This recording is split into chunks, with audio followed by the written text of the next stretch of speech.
एक समय की बात है कि जालिम चील जंगल में शिकार के लिए निकला। जालिम चील को देखकर जंगल के सभी पक्षियां अपने बच्चों को छुपा लेती है। जालिम चील को जंगल में कोई भी पक्षियां दिखाई नहीं देती है। अरे ये क्या बात है, आज तो जंगल में कोई भी पक्षी दिखाई नहीं दे रहे हैं। आखिर जंगल के पक्षियां इतना चालाक कैसे हो गए हैं? ऐसा बोलकर जालिम चील वहां से चली जाती है और इधर सभी पक्षियां अपने अपने बच्चों को समझाते हुए, माँ मुझे बहुत डर लग रहा है, ऐसा ना हो कि चील मुझे खा ले। नहीं बेटा, ऐसा बात ना बोलो, ऐसा कुछ नहीं होगा, हम है ना। चिड़िया भी चील से डर रही थी, लेकिन वो अपने बच्चों को नहीं बोलती थी। और उधर, बेटा इस पेड़ के खोखले में से बाहर ना जाना, वरना जालिम चील खा जाएंगे। जब मैं भोजन लाने जाऊं, तब तुम इसी पेड़ के खोखले में सोए रहना और मैं बाहर से उसका मुंह बंद कर दूंगी। इसी तरह बुलबुल अपने बच्चे को समझाते हुए बोलती है, बेटा पता नहीं इस जंगल में जालिम चील कैसे पहुंच गया। मुझे तो अब जालिम चील से डर लगने लगा। जालिम चील के डर से कई दिनों से भोजन लाने नहीं जा रही हूँ और जमा किया हुआ भोजन सब समाप्त हो चुका है। अब तो किसी भी हाल में मुझे भोजन लाने जाना ही होगा। ऐसा करना बेटा, जब मैं भोजन लाने जाऊँ तो आप इसी पत्ते में छुपा रहना। ठीक है मम्मा, मैं ऐसा ही करूँगा, नहीं तो वो जालिम चील मुझे खा लेंगे, है ना मम्मा। ऐसे ही सभी पक्षियां अपने अपने बच्चों को छुपा देती है और उसी जंगल में दुष्ट कौवा गोरी और उसके बेटे जग्गू रहा करते थे। कालू, कुछ दुष्ट बुद्धि का प्रयोग करो, कई दिनों से हम भूखे हैं और बाहर निकले तो जालिम चील हमें खा जाएंगे। आ गया गोरी, मेरे दिमाग में दुष्ट विचार आ गया। कई दिनों से जालिम चील भूखे होंगे क्योंकि सभी पक्षी अपने बच्चे को छुपा के रखा है। कालू, कहना क्या चाहते हो? साफ साफ क्यों नहीं बोलते? मुझे कुछ समझ नहीं आई। मुझे तो पता है गोरी, सभी पक्षियों के बच्चे कहाँ कहाँ छुपे हैं। सभी चिड़िया के बच्चे को एक एक करके चील के पास ले जाऊंगा। ऐसा करने पर वो जालिम चील मुझे छोड़ देंगे। ऐसा बोलकर दुष्ट कौवा घर से बाहर निकल जाते हैं और कबूतर के बच्चे को पकड़कर जालिम चील के पास पहुंच जाते हैं। अरे वाह, दोनों शिकार और एक साथ, वो भी मेरे पास पहुंच गए। वाह, आज तो इन दोनों को तल कर खाने में बहुत मजा आएगा और मैं तो बहुत दिनों से भूखा भी हूँ। नहीं चील भाई, मुझे पता है आप बहुत दिनों से भूखे हो, इसलिए मैं आपके पास इस बच्चे को लेकर आया हूँ और जंगल के सभी पक्षी के बच्चे को एक एक करके आपके पास लेकर आऊंगा। इसके बदले आप मुझे और मेरे बच्चे को छोड़ दें। ठीक है, पर प्रत्येक दिन एक एक बच्चे को लाना होगा। ऐसा बोलकर चील कबूतर के बच्चे को मार देते हैं और उसे तेल में तलने लगते हैं। तले हुए कबूतर के बच्चे को देखकर कौवे के मुंह में पानी आ जाता है।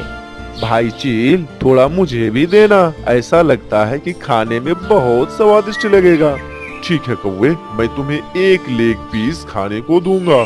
ऐसे ही चील और कौवे कबूतर के बच्चे को खा लेते हैं और उधर कबूतर रोते हुए बोलती है, खा गए जालिम चील, मेरे बच्चे को खा गए। मैंने तो अपने बच्चे को छुपा कर रखा था, पर उसे कैसे पता चला। फिर दूसरे दिन टूनी अपने बच्चे से बोलती है, गुड़िया, ओ गुड़िया मेरी बेटी, मैं भोजन लाने जा रही हूँ, तुम छुपे रहना। मेरे बारे में जालिम चील को नहीं पता है कि हम इसे पेड़ के खोखले में रहते हैं। ठीक है मम्मा, जल्दी से आ जाना, भोजन मिलते ही जल्दी से आ जाना। ऐसा बोलकर टूनी चिड़िया बाहर से पेड़ के खोखले भाग को बंद कर देता है और भोजन खोजने चला जाता है।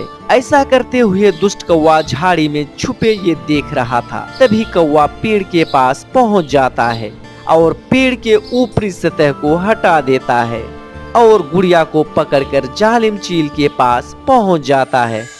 वाह कौवा वाह, लगता है तुम वादा के पक्के हो। अब तो मुझे भोजन का कोई टेंशन नहीं है। फिर चिड़िया के बच्चे को तलकर वे दोनों खा लेते हैं और उधर सभी पक्षी एक जगह जमा होकर बोलते हैं, खा गए मेरे बच्चे को खा गए। इसके बारे में तो जालिम चील को नहीं पता था। जंगल में कोई ऐसा जासूस पक्षी होगा जो मेरे बच्चे को पकड़कर जालिम चील को दे रहे हैं। ऐसा करते हैं चिड़िया, जब हम भोजन लाने जाएंगे तो निगरानी में किसी एक चिड़िया को रहना होगा ताकि हमें पता चले कि कौन जासूसी कर रहा है। हाँ तोती, ऐसा ही करना होगा। बुलबुल बहन, आज आप निगरानी में रहें, हम सब भोजन लाने जा रहे हैं। ऐसा बोलकर सभी पक्षी भोजन लाने चली जाती है और बच्चे की निगरानी के लिए बुलबुल रह जाती है। जब कुछ देर में दुष्ट कौवा आता है तो देखता है कि बुलबुल बच्चे की निगरानी कर रही है। ऐसा देखकर दुष्ट कौवा चील के पास चला जाता है। चील भाई, सभी पक्षी चालाक हो गए हैं। बुलबुल को निगरानी में रखकर सभी पक्षी भोजन लाने गए हैं। ऐसा सुनते ही चील कौवे पर हमला कर देता है। चील भाई, मैं तो आपका दोस्त हूँ, छोड़ दो, मुझे छोड़ दो। कौवे, सभी पक्षी चालाक हो गए हैं। तुम तो अब किसी के बच्चे को नहीं ला पाओगे, तो तुम्हें छोड़कर मेरा क्या फायदा होगा। ऐसा बोलकर चील दुष्ट कौवे को खा लेता है। मेरे प्यारे दोस्तों, इस कहानी से हमें यही सीख मिलती है कि यदि आप दूसरों के लिए बुरा सोचोगे तो एक ना एक दिन आपके साथ जरूर बुरा होकर रहेगा।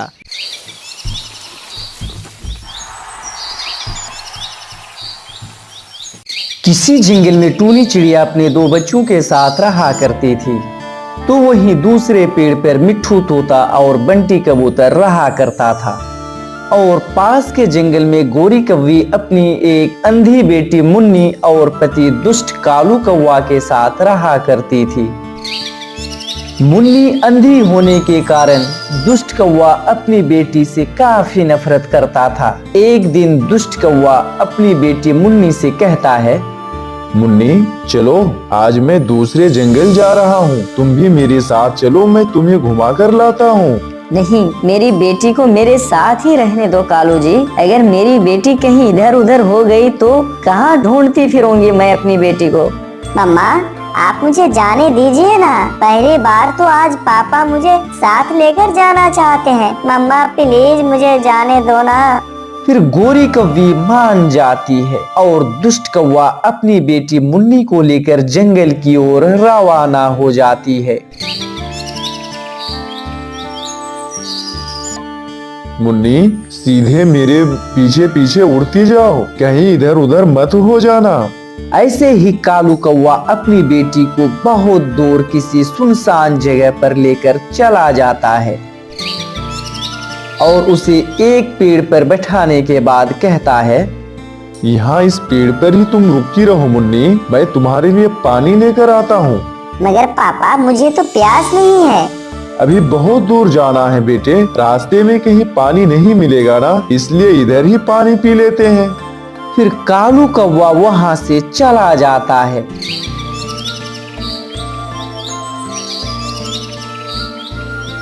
और कालू कौवा जाकर सीधे अमरूद के पेड़ पर बैठ जाता है और वो जी भरकर अमरूद खाता है और फिर कहता है, मेरी जान छूटी, अंधी बेटी को पालना मेरे बस की बात नहीं है। उसके भाग में तो ऊपर वाले ने ही दुख लिख दिया है, तो मैं क्या कर सकता हूँ उसके लिए। ये कहकर कालू कौवा घर चला जाता है।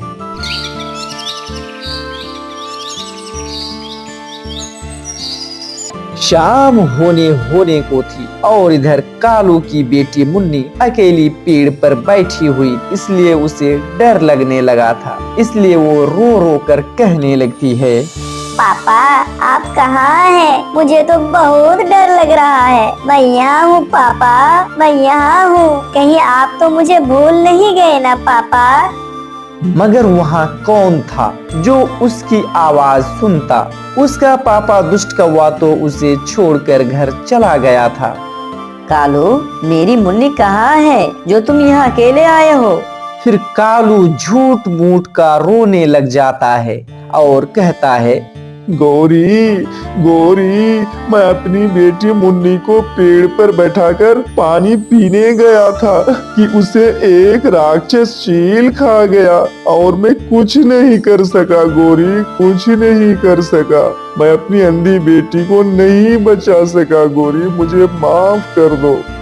तुमने मेरी अंधी बेटी को जान से मार दिया ना कालू, तुमने मेरी मुन्नी को मार डाला। मुझे पहले ही तुम पर शक था कि आखिर आज तुम इतने लाड प्यार से मेरी बेटी को क्यों घुमाने ले जा रहे हो। मेरा शक सही निकला। हाय, मैं मर गई। तुमने मारा है मेरी बेटी को। मैं तुम्हें कभी माफ नहीं करूँगी कालू, मैं तुम्हें कभी माफ नहीं करूँगी। फिर गौरी कौवी चकरा कर वहीं गिर जाती है। तुझे क्या हुआ? कहीं ये भी तो नहीं मर गई? फिर कालू कौवा वहां से भागी भागी टूनी चिड़िया के पास चला जाता है और टूनी के पास पहुंचकर कहता है, टूनी, ओ टूनी, जल्दी चलो, गौरी को कुछ हो गया है। क्या हुआ कालू? क्या हुआ आखिर गौरी बहन को? तुम मेरे साथ चलो टूनी, तुम जल्दी मेरे साथ चलो। फिर टूनी चिड़िया कालू कौवा के साथ जाने लगती है और देखकर कहती है, ये तो मर गई है और इसकी सांस भी बंद है। बेचारी गौरी अपनी बेटी का दुख ना सह सकी और माँ भी मर गई। तो क्या मुन्नी भी मर गई है कालू भैया? हाँ टूनी, आज मैं मुन्नी को लेकर बाहर गया था कि उसे चील खा गया। मेरा तो घर ही उजड़ गया टूनी, मेरा तो घर ही उजड़ गया। जरा हौसले से काम लो कालू भैया, होनी को भला कौन टाल सकता है। अगर ऐसे ही रोते रहोगे तो कैसे सह पाओगे इतना बड़ा दुख। पापा, पापा, मैं यहाँ हूँ। पापा, मुझे सच में प्यास लगने लगी है। पापा, आप जल्दी से पानी लेकर आ जाओ पापा। फिर अंधी कौवी को पेड़ पर बैठा देख दूर से एक राक्षस चील देख लेता है और उस अंधे मुन्ने के पास पहुंच जाता है और कहता है, ये तो मुझसे डर ही नहीं रहा है, लगता है ये कौवी तो अंधी है। कौन है? पापा आप है ना? नहीं, मैं चिड़िया हूँ। आपके पापा ने तुझे लेने के लिए भेजा है। लेकिन पापा कहाँ है चिड़िया आंटी? वो वहाँ थोड़ी दूर बैठे हुए हैं। मेरे पीछे पीछे उड़ती आओ कौवी। मैं नहीं बोलूंगी, पापा से मैं नहीं बोलूंगी। मुझे यहाँ छोड़कर खुद दूर जाकर बैठे हुए हैं। फिर वो अंधी कौवी चील के पीछे पीछे उड़ती है। राक्षस चील उसे दूर अपने घर की तरफ ले जाती है और घर पहुंचकर कहती है, कहाँ है मेरे पापा? कहाँ है पापा चिड़िया आंटी? मगर चील खामोश था। आप बोल क्यों नहीं रही है चिड़िया आंटी? आप बोलिए ना, मुझे बहुत डर लग रहा है। फिर मुन्नी इधर उधर देखती है जिसे वो चील खामोशी से देख रहा था और फिर कहता है, आपके पापा आपको उस पेड़ पर बैठाकर कहाँ गए थे? मेरे पापा मेरे लिए पानी लेने गए थे। मैंने कहा भी था कि मुझे प्यास नहीं है, मगर फिर भी पापा चले गए। इसे सुनकर वो चील भली भांति समझ जाती है कि उसके पापा उसे मरने के लिए वहाँ छोड़कर चला गया है। फिर राक्षस चील को उस अंधी मुन्नी पर बहुत दया आ जाता है। चील तो मुन्नी को खाने के इरादे से लाई थी, मगर अब उसका इरादा बदल जाता है और कहता है, चुप हो जाओ मेरी बच्ची, अब मैं समझ गया हूँ। अब आपके पापा कभी नहीं आने वाले हैं। आपका पापा आपको वहाँ सुनसान जगह पर मरने के लिए छोड़कर चले गए थे। अंकल, कोई पापा भी ऐसा कर सकता है क्या? हाँ पक्षी, कुछ पक्षी बहुत जालिम होते हैं। ये लो, अब आप ये फल खा लो और अब मैं आपके लिए पानी भी लेकर आता हूँ। फिर मुन्नी फल खाती है और पानी भी पीती है और फिर चील के पास उसी के घोंसले में सो जाती है, जिसे देखकर चील को बहुत अच्छा महसूस हो रहा था। मैंने सारी जिंदगी कोई अच्छा काम नहीं किया है, बहुत पाप किया हमने, लेकिन इस मुन्नी का पापा तो मुझसे भी बड़ा पापी निकला। फिर ऐसे ही कुछ दिन बीत जाते हैं। चील हर दिन कुछ न कुछ घर लौटते समय मुन्नी के लिए लेकर आता। अंकल, आपका आकार तो बहुत बड़ा है, मगर माँ तो बतलाया करती थी कि चिड़िया का आकार हमसे भी बहुत छोटी होती है। बेटी, मैं बड़ी चिड़िया हूँ। कालू कौवा अब बहुत मजे की जीवन बिता रहा था, क्योंकि उसे क्या मालूम था कि घर परिवार और रिश्ते क्या होते हैं। वह अकेला रहकर ही खुश था। मैं कालू हूँ, मैं कालू हूँ, मैं तो काला काला कालू हूँ। मैं तो ऊंचा ऊंचा उड़ता हूँ, ला ला ला ला ला ला ला ला ला ला ला ला ला ला। अब तो कोई कौवी मेरे चक्कर में आ जाए तो मैं दूसरी शादी कर लूंगा। कालू कौवा एक पेड़ पर बैठे हुए ऐसे सोच रहा था। फिर कहीं से उड़ता हुआ वही राक्षस चील आ जाता है जो मुन्नी को पाल रहा था। वो राक्षस चील उस कालू की तरफ आने लगता है और कहता है, काला हुआ तो क्या हुआ, आखिर उसका भी तो मांस है। आज मैं इसी कौवे को ही अपना भोजन बना लेता हूँ। फिर चील उस कौवे की तरफ आता है और अपने मजबूत पंजों में उसे दबोचकर वहां से जाने लगता है। मुझे छोड़ दो चील भैया, मुझे छोड़ दो, मैं तो बहुत बूढ़ा कौवा हूँ। चलेगा, आज मुझे बहुत भूख लगी है, बूढ़ा कौवा भी चलेगा। चील उसे अपने घर ले जाता है। चील ने उसे जमीन पर लटकाया हुआ था और उसे मारने ही वाला था कि उसकी नजर मुन्नी पर पड़ जाता है। मुन्नी, मेरी बेटी मुन्नी, तुम यहाँ पर कैसे आई हो? पापा, आप कहाँ हैं? तुम जानते हो इस कौवे को? हाँ चील, ये मेरी बेटी है। बेटी कहते हुए तुम्हें शर्म नहीं आती? मुन्नी, यहाँ आ जाओ मेरी आवाज की तरफ। फिर मुन्नी वहां आ जाती है। तब चील कहता है, अपनी बेटी को मरने के लिए तुम क्यों छोड़ गए थे कालू कौवे? थोड़ी सी भी दया नहीं आई इस बेचारी पर? चील भैया, आप मुझे माफ कर दें, मैं अपनी बेटी को ले जाता हूँ और अपनी जान से भी बढ़कर उसे प्यार करूँगा। नहीं कालू, अब तुम पर विश्वास नहीं किया जा सकता, नहीं तो तुम इस अंधी बेटी की जान लेकर रहोगे। तुम अभी मेरे कैद में रहोगे और इस बात की खबर मैं महाराज ईगल तक पहुंचाऊंगा। फिर चील कालू कौवे को पेड़ के साथ बांध देता है और आंधी मुन्नी से कहता है, बेटी मुन्नी, तुम यही मेरे घोंसले पर रुकना और अपने बाप कालू को रस्सी से खोलने की भूल मत करना। ये सब मैं तुम्हें इंसाफ दिलाने के लिए कर रहा हूँ बेटा। ठीक है चील अंकल, ठीक है, आपने मुझे जैसा कहा ठीक मैं उसी बातों पर अमल करूंगी। फिर चील अपने घर से जंगल की ओर रवाना हो जाता है।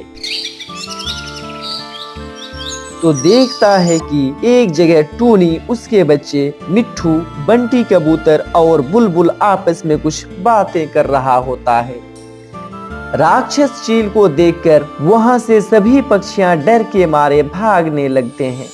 तभी राक्षस चील टूनी से कहता है, टूनी, ओ टूनी, भागना नहीं, रुको, मैं तुम्हें खाने नहीं आया हूँ, मैं तो तुम्हें एक जरूरी बात बताने आया हूँ।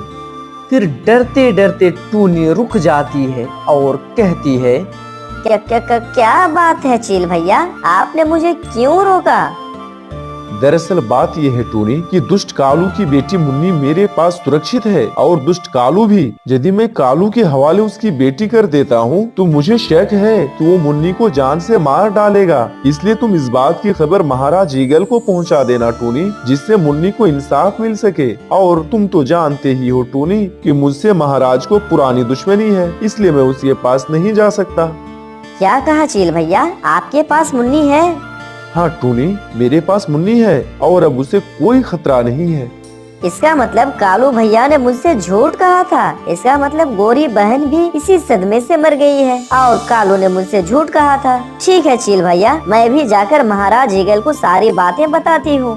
फिर टूनी, मिट्ठू, बंटी और बुलबुल महाराज के राजभवन की ओर रवाना हो जाते हैं। फिर सभी पक्षियां कुछ ही देर में राजभवन पहुंच जाते हैं और टूनी महाराज से सारी बातें बताने लगती है। फिर महाराज ईगल कहते हैं, इसका मतलब राक्षस चील ने बहुत अच्छा फैसला लिया है टोनी। मैंने तो बेकार का उससे दुश्मनी मोल लिया था। सेनापति जी महाराज, जाओ और जाकर दुष्ट कौवे मुन्नी और राक्षस चील को बुला कर लाओ। जी महाराज, जैसी आपकी आज्ञा। फिर 2 सेनापति जाता है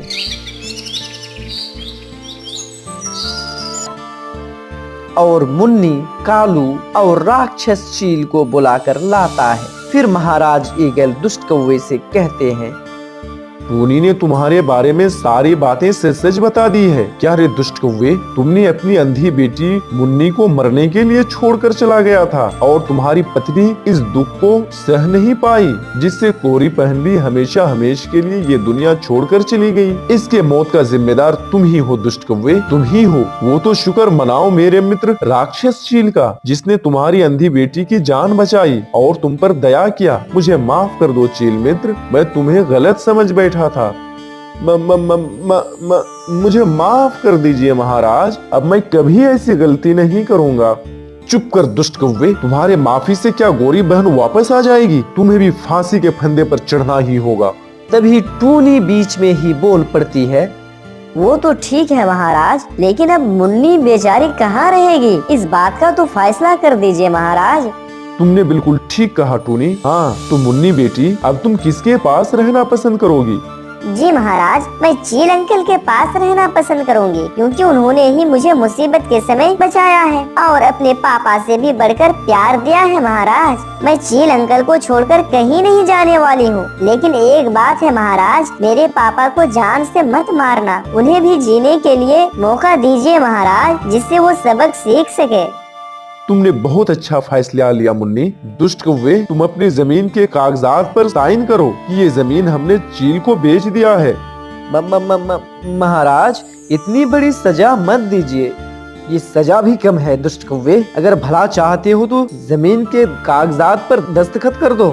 फिर दुष्ट कौवे डरते डरते कागज पर हस्ताक्षर कर देता है और वो कागज कालू कौवे से लेकर चील को दे देता है। फिर महाराज ईगल कहते हैं, चील मित्र, तुमने बहुत अच्छा काम किया और ये जमीन का कागज इसलिए मैंने तुम्हें दे दिया कि अंधी मुन्नी को पढ़ा लिखा कर उसकी शादी एक अच्छे कौवे से करा देना।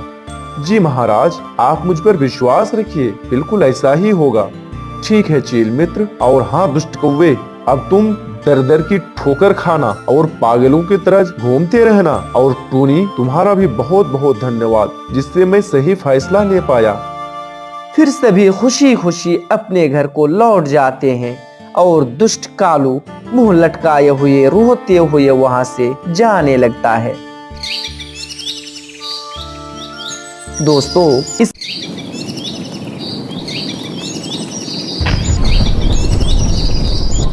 किसी जंगल में टूनी चिड़िया एक घोंसले में 3 अंडों के साथ रहा करती थी। तो वहीं पास के जंगल में बंटी कबूतर, मिट्ठू तोता और बुलबुल चिड़िया रहा करती थी। तो किसी और जंगल में महाराज ईगल और उसका सेनापति रहा करते थे।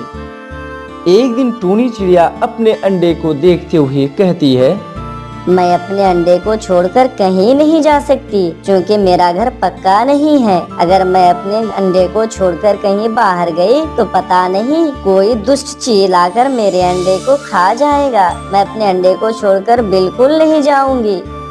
दूसरी तरफ बुलबुल अपने घोंसले में 3 अंडे दे रखी थी। वो अपने अंडे को देखते हुए कहती है, मुझे बहुत ज्यादा भूख भी लगी है और अंडे को भी छोड़कर नहीं जा सकती, क्योंकि जंगल में कोई पक्षी आ जाता है और दूसरे तीसरे के अंडे को चुरा कर खा जाता है। अब मैं क्या करूं? भूख भी मुझसे बर्दाश्त नहीं होता। एक काम करती हूँ, मैं जल्दी से जाकर भोजन लेकर आ जाती हूँ। बुलबुल ऐसा सोचकर उस अंडे में कुछ पत्ते रख देती है और कहती है, हाँ, अब ठीक रहेगा। अब मेरे अंडे को कोई देख भी नहीं पाएगा। मैं जल्दी से आ जाऊंगी। ऐसा कहकर बुलबुल चिड़िया भोजन की तलाश में निकल जाती है। फिर कुछ देर के बाद जब बुलबुल वापस आती है तो देखती है कि उसके घोंसले में एक भी अंडा नहीं है। फिर बुलबुल चिड़िया रोते हुए कहती है, हाय, अब मैं क्या करूं? मेरा अंडा किसी पक्षी ने चुरा कर खा गया। आखिर मैं भी कितनी बदनसीब माँ हूँ, अपने बेटे से भी मुलाकात नहीं कर पाई। आखिर गलती मेरी ही है, मुझे भोजन लाने नहीं जाना था। कर कहीं के, तुम भोजन लाने गया और इधर तुम्हारा अंडा गायब हो गया। वो बुलबुल चिड़िया रोते हुए नदी के किनारे जाती है तो सारे के सारे पक्षी परेशान हैं और एक दूसरे से कह रहे हैं, मेरा भी अंडा किसने चुरा लिया? हाँ बहन, मेरा भी अंडा किसी ने चुरा लिया है। और इधर टूनी चिड़िया अपने घोंसले में बैठे बैठे अपने अंडे को देख रही होती है और वो भोजन की तलाश में भी नहीं जाती है, कारण उसने अंडे देने से पहले ही ढेर सारे भोजन जमा कर रखे थे। फिर एक दिन सुबह सुबह गोरी कौवी टूनी चिड़िया के घर पर आ जाती है तो देखती है कि टूनी चिड़िया अपने अंडे को लेकर बैठी हुई है। तभी गोरी कौवी टूनी से कहती है, अरे टूनी, तुम अपने अंडे को छोड़कर कहीं भोजन लाने नहीं जाती है, क्या बात है? वो क्या है ना गौरी बहन, तुम तो जानते ही हो जंगल में कोई अंडा चोर पक्षी आ गया है। उसी के डर से हमने अपने अंडे को छोड़कर कहीं बाहर घूमने नहीं गई है, और वैसे भी हमने पहले से ही भोजन इकट्ठा कर रखा था। लेकिन गौरी बहन, तुम अचानक मेरे यहाँ क्यों आई हो? क्यों टूनी, क्या मैं तुम्हारे घर ऐसे नहीं आ सकती? कई दिनों से तुमको बाहर नहीं देखी तो तुमसे मुलाकात करने आ गई। ये आखिर टूनी बहन कैसी है, देख कर तो आऊं। नहीं नहीं गौरी बहन, ऐसी कोई बात नहीं, हमने तो तुमसे वो नहीं कहा ना। अच्छा ठीक है टूनी बहन, अब मैं चलती हूँ। तुमको भी तो मालूम है कि जंगल में अंडा चोर कोई चिड़िया आया है, उससे बचकर रहना और अपने अंडे को सुरक्षित रखना। ठीक है। ऐसा कहकर गोरी कौवी वहाँ से अपने घर की ओर रवाना हो जाती है। गोरी कौवी के चले जाने के बाद टूनी चिड़िया मन ही मन सोचती है, अगर आज मेरी बड़ी बहन जिंदा होती तो शायद वो मेरा हाल चाल जानने ऐसे ही आया करती, मुझे कितना मजा आता। इतने में बुलबुल टूनी चिड़िया के पास आ जाती है और रोते हुए कहती है, टूनी बहन, मेरा अंडा ना जाने कौन चुरा कर खा गया। टूनी बहन, अब मैं क्या करूं? अपने अंडे के बिना मैं जिंदा नहीं रह सकती। टूनी बहन, मैंने तुम्हें पहले ही कहा था बुलबुल कि अंडा देने से पहले भोजन इकट्ठा कर लो, लेकिन तुमने मेरी बात नहीं मानी। तुमको तो मालूम ही है कि जंगल में कोई आवारा पक्षी किसी के अंडे को आए दिन खा जाता है। तुम्हारा भी अंडा खा गया होगा, तुम्हें अपने अंडे की तो फिक्र है नहीं। तुम जो कह रही हो टूनी बहन, मैंने उस पर अमल किया था, मैंने भोजन भी इकट्ठा किया था। तब तुम क्यों गई थी बुलबुल? वो तो तुम जानते ही हो टूनी कि मुझसे भूख बर्दाश्त नहीं होता। मैं बैठे बैठे वो सारा भोजन खत्म कर दिया था, इसीलिए मैं अंडों को छुपाकर भोजन लाने चली गई थी। तुम मेरी एक बात को बुरा मत मानना बुलबुल, अब तो तुम्हारे वो अंडे नहीं मिलेंगे। तुम तो जानते ही हो कि पिछले कई दिनों से पक्षियों के अंडे के सिर्फ छिलके ही मिलते हैं, वो अंडा नहीं मिलता। मेरे अंडे। फिर बुलबुल रोते हुए वहाँ से चली जाती है। बुलबुल बहन, ओ बुलबुल बहन, रुको रुको, जरा रुको, मेरी बात तो सुनो। लगता है बुलबुल बहन को बहुत तकलीफ है, और हो भी क्यों ना, उसके अंडे जो चोरी हो गए हैं। इस तरह से कुछ दिन बीत जाते हैं। फिर एक दिन सुबह सुबह गोरी कौवी टूनी चिड़िया के पास आती है और कहती है, टूनी बहन, क्या तुम्हारे अंडे में से बच्चे बाहर आ गए हैं? नहीं गोरी बहन, अभी मेरे अंडे में से बच्चे निकलने को कुछ समय है। लेकिन गोरी बहन, तुम्हारा यहाँ कैसे आना हुआ? टूनी बहन, मैं इधर से गुजर रही थी तो सोचा कि तुम्हारे अंडे में से शायद बच्चे निकल गए होंगे, तो मैंने सोचा कि क्यों ना मैं टूनी बहन के बच्चे को देख कर आऊँ, इसीलिए मैं आ गई। अच्छा, अब मैं चलती हूँ। नहीं नहीं गोरी बहन, आप जब भी आती हो यहाँ बैठती भी नहीं हो, आप बैठो, आराम करो। नहीं टूनी बहन, कालू कौवा भी मेरा इंतजार कर ही रहा होगा, मैं यहाँ नहीं बैठ सकती। ऐसा कहकर गोरी कौवी वहाँ से अपने घर की ओर रवाना हो जाती है और घर पहुंचकर गोरी कौवी अपने पति कालू कौवा से कहती है, कालू जी, वो टूनी ना अपने अंडे को छोड़कर बाहर जाने का नाम भी नहीं लेती। कैसे भी करके तुम वो अंडा मुझे ला दो ना कालू जी। जब भी मैं उसके अंडे को देखती हूँ तो मेरे मुंह में पानी आ जाता है उस अंडे को खाने के लिए। अरे मेरी जान, वो टूनी अपना अंडा छोड़कर नहीं जाती है तो क्या हुआ? आखिर मैं भी दुष्ट हूँ। मैं तुम्हारे लिए किसी और पक्षी के अंडे चुरा कर लेकर आता हूँ, इसमें कौन सी बड़ी बात है? नहीं कालू जी, मुझे उसी टूनी के अंडे को ही खाना है। जरा सोचिए, अगर टूनी इतनी सुंदर है तो उसके अंडे का स्वाद कितना अच्छा होगा। जरा सोचिए कालू जी, सोचिए। अरे गोरी, सभी पक्षियों के अंडे का स्वाद एक ही जैसा होता है। बस करो कालू जी, बस। मुझे एक बात साफ साफ बताओ, मुझे तुम टूनी के अंडे लाकर दोगे या नहीं? अगर आप नहीं ला देंगे तो मुझे बता दीजिए, मैं कैसे भी करके उस टूनी के अंडे को चुरा कर मैं खाऊंगी। मुझे आपकी मदद की कोई जरूरत नहीं है। मैं तब ये समझूंगा कि आप मुझसे बिल्कुल प्यार नहीं करते हैं। प्यार के नाम पर आप मुझसे सिर्फ ढोंग करते हैं, ढोंग। अरे बाबा, मैं तेरे प्यार के चक्कर में ही तो सारे पक्षियों के अंडे चुरा चुरा कर लाता हूँ और जंगल के सभी पक्षी मुझे बदनाम कर देते हैं, दुष्ट दुष्ट कहकर। नहीं तो मुझे क्या जरूरत थी गोरी, मैं तुमसे प्यार करता हूँ, मेरी बात मानो। और तुम मुझसे ही कह रही हो कि मैं तुमसे प्यार नहीं करता।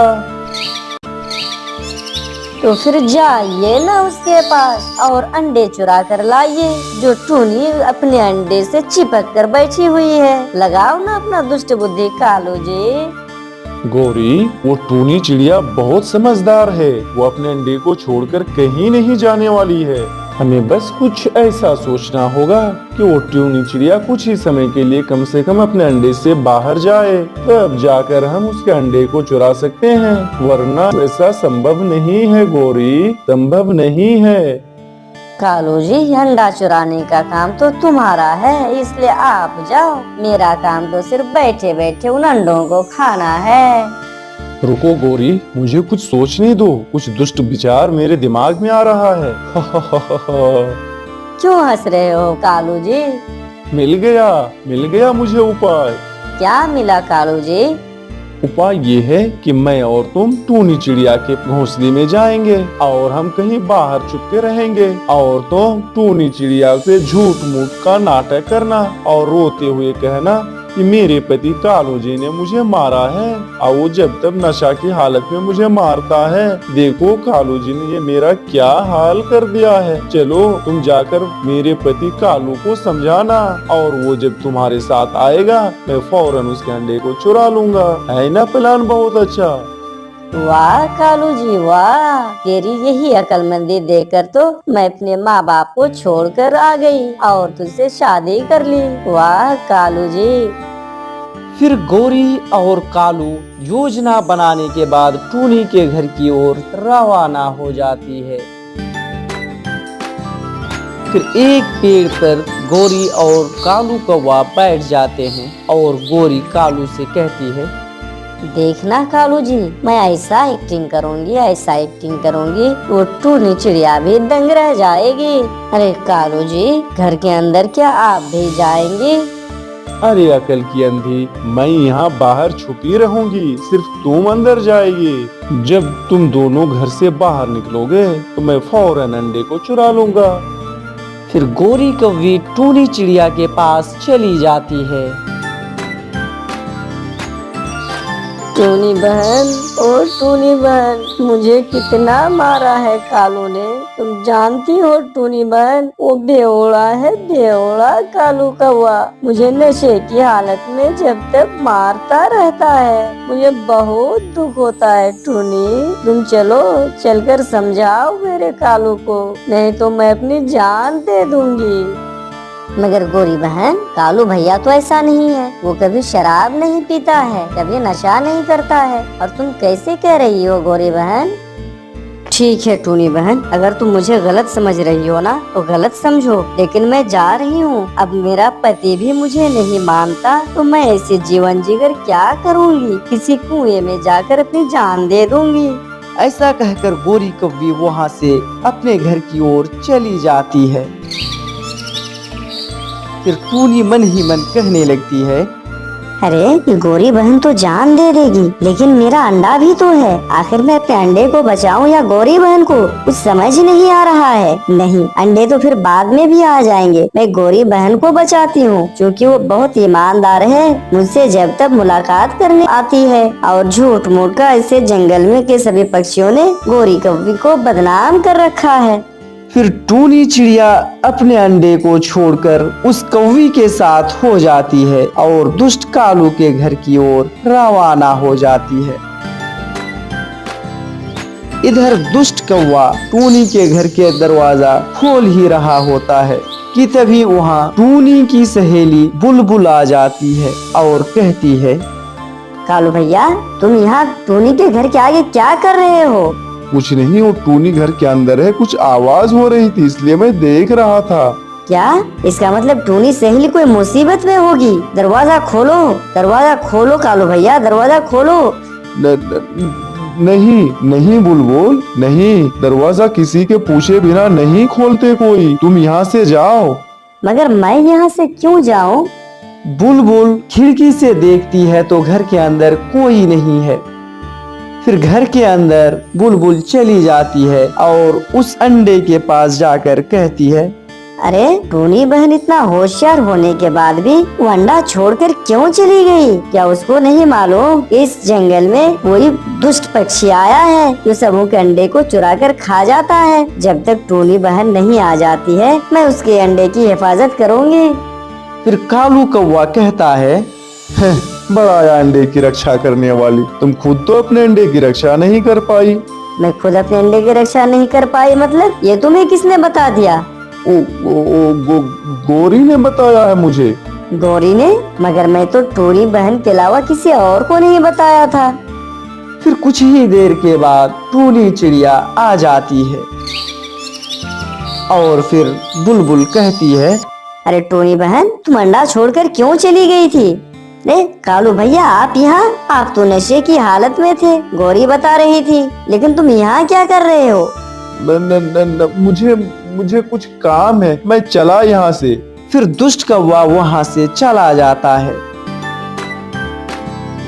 और बुलबुल टूनी से कहती है, टूनी बहन, एक बात बताना तुम मुझे। मेरे जो अंडे चोरी हो गए थे, मैंने तुम्हें बताया था, क्या तुमने गौरी को बताया था?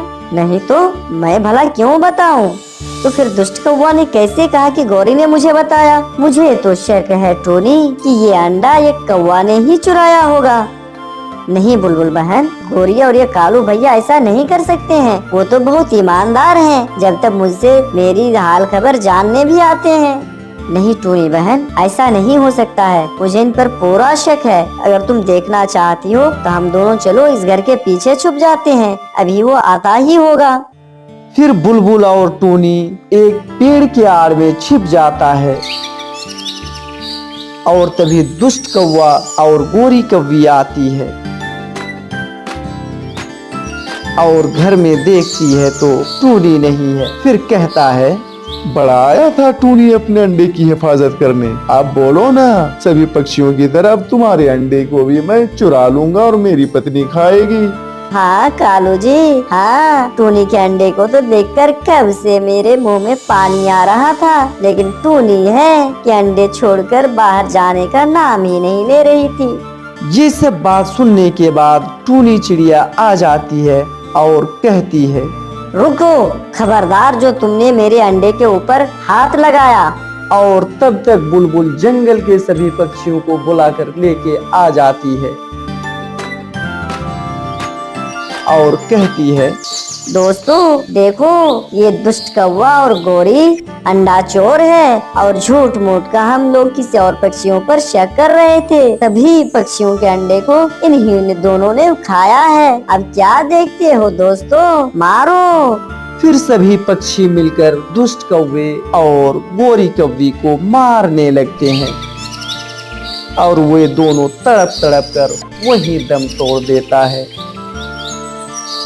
किसी जंगल में टूनी चिड़िया एक घोंसले में अपने 4 बच्चों के साथ रहा करती थी। तभी उन बच्चों को देखकर टूनी चिड़िया की सासू माँ टूनी से कहती है, देख बहू, तेरे 4 अंडे से तो बेटी हुई है, अगर इस 5 अंडे में से भी बेटी हुई तो मुझसे बुरा कोई नहीं होगा।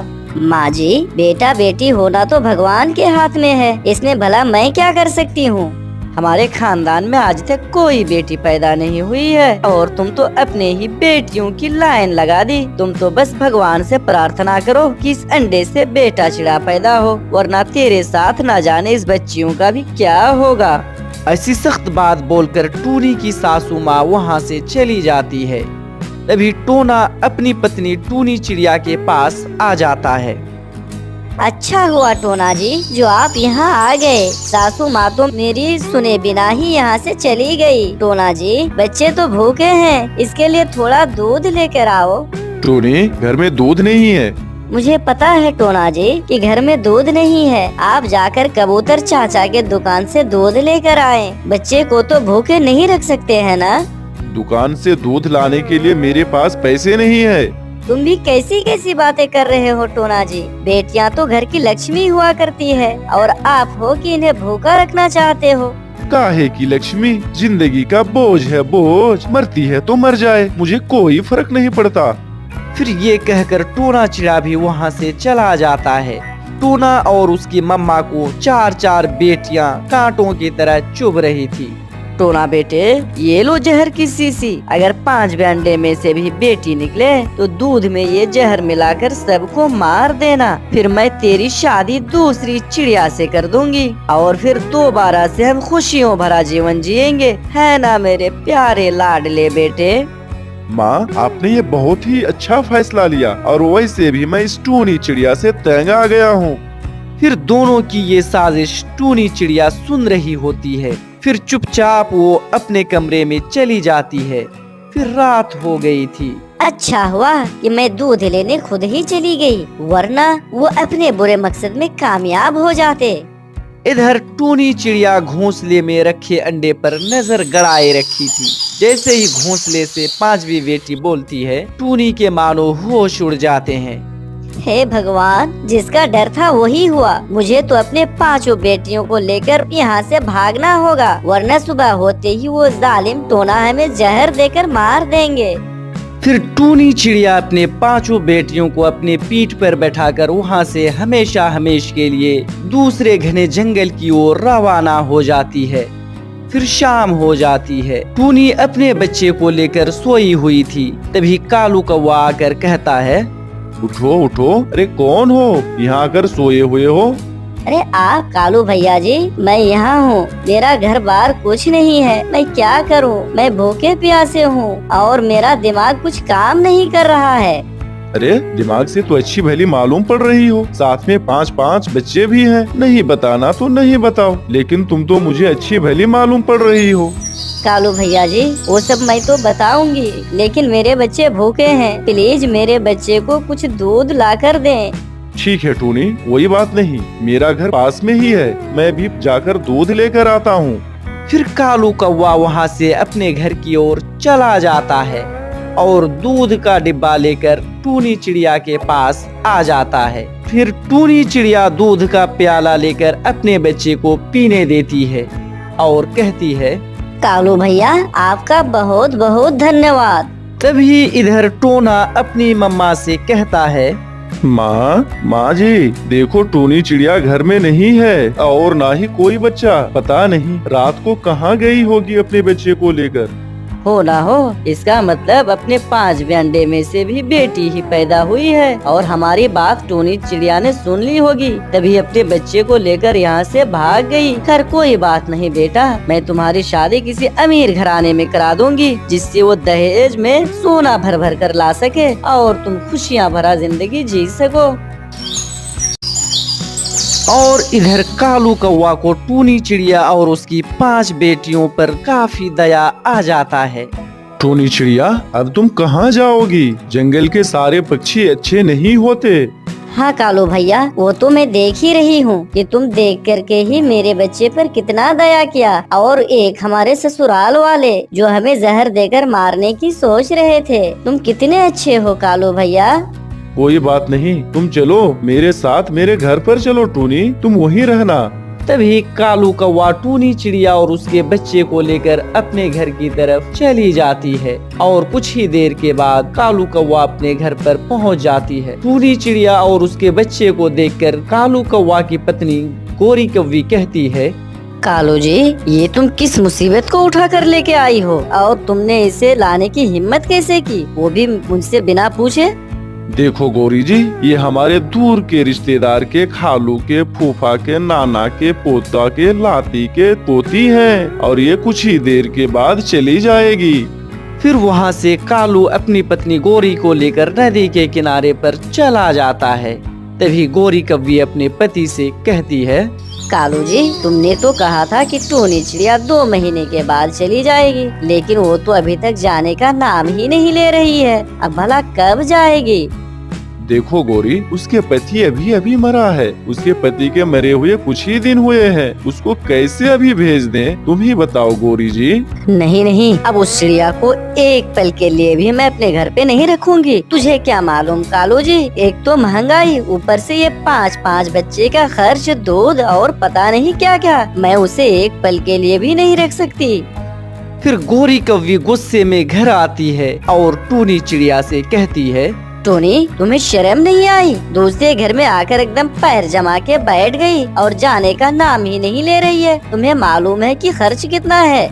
ओह गौरी, चुप हो जा, चुप हो जा, भगवान के लिए कुछ देर के लिए चुप हो जा। तभी कालू कौवा सारी सच्चाई गोरी कौवी को बता देता है।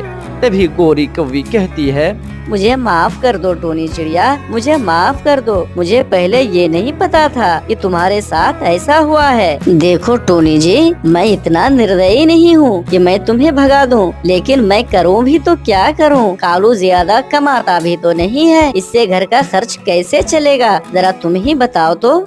ऐसी बात है तो मैं भी काम जानती हूँ, सिलाई का काम जानती हूँ। मैं भी हाथ बटा दिया करूँगी तो खर्च आसानी से हम लोग सहन कर सकते हैं। मैं सिलाई का काम जानती हूँ गौरी बहन। ओह ठीक है, तब मैं तुम्हारे बच्चे की रखवाली अपने मौसी की तरह करूँगी, समझो। फिर कालू कौवा काम पे निकल जाता है और टूनी भी सिलाई के काम में निकल जाती है। फिर कुछ ही देर के बाद गोरी कौवी, कालू कौवा और टूनी के पास बहुत रुपए पैसे हो जाते हैं। फिर वे लोग आलीशान मकान बना लेते हैं।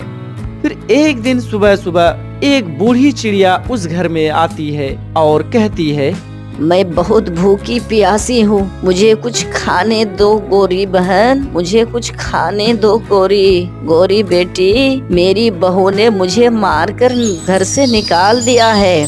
तभी गोरी कौवी कुछ दाना लेकर आती है और बूढ़ी चिड़िया को दे देती है। इतने में वे 5 बेटियां आ जाती है और उसे देखकर बूढ़ी चिड़िया रोने लगती है। तभी गोरी कौवी कहती है, मैंने तो तुझे दाना भी दे दिया बुढ़ी, चल अब भाग यहाँ से जा। देखो गोरी बेटी, मैं इसलिए नहीं रो रही हूँ और जा रही हूँ, मैं कितनी अभागिन और बदकिस्मत हूँ। कुछ दिन पहले मेरे पास भी 5-5 पोतियाँ थी, लेकिन मैंने उसको अपने घर से बाहर निकाल दिया था। तभी वहाँ अचानक टूनी चिड़िया आ जाती है और कहती है, माँ जी, आप इस हाल में कौन? टूनी बेटी, तुम्हारे जाने के बाद मैंने अपने बेटे की शादी करा दी थी और बहू ने मुझे मार मार कर घर से बाहर निकाल दिया। मुझे माफ कर दो बेटी। नहीं माँ जी, कोई बात नहीं, अब तुम यहीं रहोगे अपनी पोती के साथ। फिर वे परिवार खुशी खुशी रहने लगते हैं।